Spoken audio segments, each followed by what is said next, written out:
আরে জয়, ফোন করতে এত দেরি করলি কেন বাবা? হ্যাঁ, এই যে আমরা পূজা উদযাপন করতেছি, কেমন আছিস তুই বাবা? হ্যাঁ আম্মু, আমি ভালো আছি। আপনারা দুজন ভালো আছেন? আপনারা কি পুজো ঠিক মতো উদযাপন করতেছেন? শুনলাম বাংলাদেশ থেকে নাকি ইলিশ পাঠায় দিচ্ছে আম্মু। হ্যাঁ, বাংলাদেশ থেকে ইলিশ তো পাঠাবে। তোর আব্বু জানিস না কিরকম বুদ্ধি তার। তার তো মেধা অন্যরকম। আমি তো অন্যরকম মেধা চালি, আর তোমার আব্বু তো অন্যরকম মেধা চালে, বুঝছো? দূর, কি যে বলো না, ওখানে মেধা চালার কি আছে? ওরা রপ্তানি করছে, বিক্রি করছে। এখানে মেধার তো কিছু দেখতেছি না আমি। যাই হোক, তুমি ওই আব্বুকে ফোনটা দাও তো, একটু কথা বলি। তোর আব্বুর সঙ্গে কথা বলবি? সে তো পুজো নিয়েই ব্যস্ত। আচ্ছা দাঁড়া, দেখতেছি, যদি ফ্রি থাকে অবশ্যই দিচ্ছি। এই মুদি, মুদি, এই দেখো তো তোমার ছেলে ফোন করছে, নাও তো কথা বলো তো। এ বাবা জয়, কেমন আছিস রে বাবা? হ্যাঁ, অনেকদিন পর তুই ফোন করলি। তুই তো ইদানিং ফোনে করিস না। হ্যাঁ, এই পূজার মধ্যে তুই আসলি না কেন? আয় বাবা, পূজার জন্য 2টা দিন থেকে যা। আরে না আব্বু, আমি ওখানে যাব না, একেবারে ব্যস্ত তো। ওইখানে গেলে আবার আবার ওই কাজের মধ্যে ঝামেলা হয়ে যাবে, বুঝছেন? আপনারা দুজন পূজা উদযাপন করেন, সমস্যা নাই, ঠিক আছে? আর পুজোর মাছ আমার কিছু পাঠায় দিয়েন। আরে তা তো দেব, তা তো দেব। কেন দেব না? আমার ছেলে একটা, আমি তাকে দেব না তে কাকে দেব? অবশ্যই পাঠাই দেব। আচ্ছা, বড় বড় মাছ দেখে তোমাকে পাঠাই দেব কালকে। হ্যাঁ, হ্যাঁ হ্যাঁ হ্যাঁ, বাংলাদেশে ইলিশ মাছ কবে কবে খাইছি আর মনেই নাই। ওই যে যখন পদ্মার সেতু নির্মাণ হয়েছে সেই সময় পদ্মার ইলিশ খাইছি, আর খাই নাই।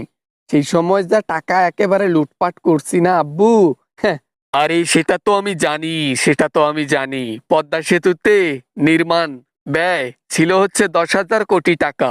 আর তোমরা 30-35 হাজার কোটি টাকা দেখিয়ে বাকি 25,000 কোটি টাকা মেরে দিছো।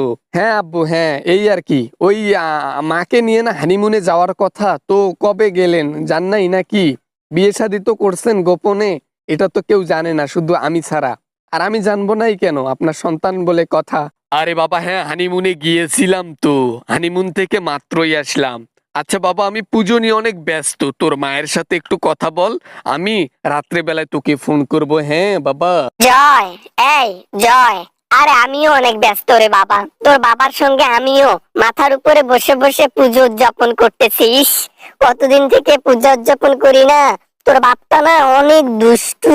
আরে দুষ্টু না হলে কি আর হবে? তোমার তো দুষ্টু বড়ই লাগবে। যাই হোক, মনের মতো পাত্র পাইয়া তুমি যে অনেক ভালো আছো, এটা শুনে আমিও অনেক ভালো আছি। আর শুনলাম তুমি নাকি আবার সন্তান নিচ্ছ, আমার নাকি ভাই হবে। ধুর, আমার শরম করে না, এইসব কথা কেউ বলে নাকি? হ্যাঁ, তুই না এমন একেবারে কথা বলিস, তোর মুখে একটু কথা আটকায় না। তবে হ্যাঁ, ঠিকই শুনছিস, তোর ভাই হতে চলেছে। যাক যাক, আলহামদুলিল্লাহ আলহামদুলিল্লাহ। যাক, সমস্যা নাই। আর একটা সন্তান জন্ম দাও, দিয়ে সেটেল হয়ে যাও ইন্ডিয়াতে। বাংলাদেশে ভুল করেও যেও না। যে কাজ করে আসতো, বাংলাদেশে গেলে জীবন হারাবা, বুঝলা? না না, বাংলাদেশে যে আমার কোনো কাজ আছে? বাংলাদেশের চাইতে এখানে একে রাজরানীর মতন আছি। এখানে নিজের চাহিদাও মেটানো হচ্ছে, ভালো আছি। ওইখানে গেলে তো শূন্য মরুভূমি হয়ে যায়। খালি নাকি আমারই শরম নাই? হ্যাঁ, তোমারও তো শরম নাই। কি বলো না বলো, মুখের মধ্যে কথা আটকায় না। যাই হোক, তুমি আব্বুকে ফোনটা দাও, আমি ওনার সাথে একটু কথা বলে ফোনটা রেখে দেবো আম্মু।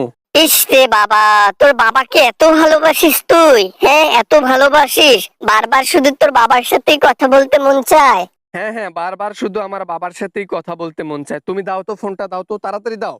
উফ, ছেলেটা আমার জ্বালাই পুলাই শেষ করে ফেললো। এই মোদি, নাও তো, তোমার ছেলেকে সামলাও, আমি আর কথা বলবো না, তুমি কথা বলে রেখে দাও। হ্যাঁ বাবা জয়, তুমি আর কি বলবা বাবা? আমি তো ব্যস্ত অনেক, বোঝোই তো পুজো নিয়ে কতটা ব্যস্ত। হ্যাঁ, তুমি ফোনটা রাখো, রাত্রে বেলায় কথা বলবো। হ্যাঁ, তোমার মাও ব্যস্ত, আমিও ব্যস্ত।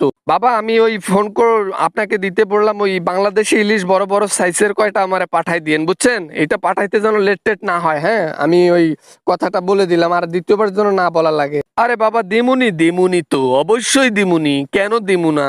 হ্যাঁ, তুই একমাত্র ছেলে আমার, তোকে দেবো না তে কাকে দেব?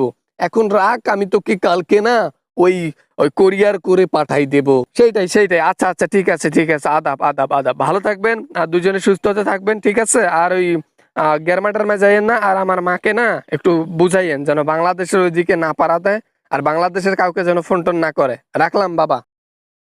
আসসালামু আলাইকুম বন্ধুরা, আশা করি সবাই ভালো আছেন, আমিও অনেক ভালো আছি। আশা করি ভিডিওটা আপনাদের জন্য তৈরি করা হয়েছে, এই ভিডিওটা আশা করি অনেক এনজয় করেছেন। যদি এনজয় করেন তাহলে প্লিজ একটা লাইক করবেন, ভিডিও বানাতে অনেক কষ্ট হয়। আর চ্যানেলে নতুন হয়ে থাকলে অবশ্যই চ্যানেলটি সাবস্ক্রাইব করবেন। দেখা হবে আবারও আমেজিং কোনো ভিডিওতে। সবাই ভালো থাকবেন, সবাই সুস্থ থাকবেন। খোদা হাফেজ।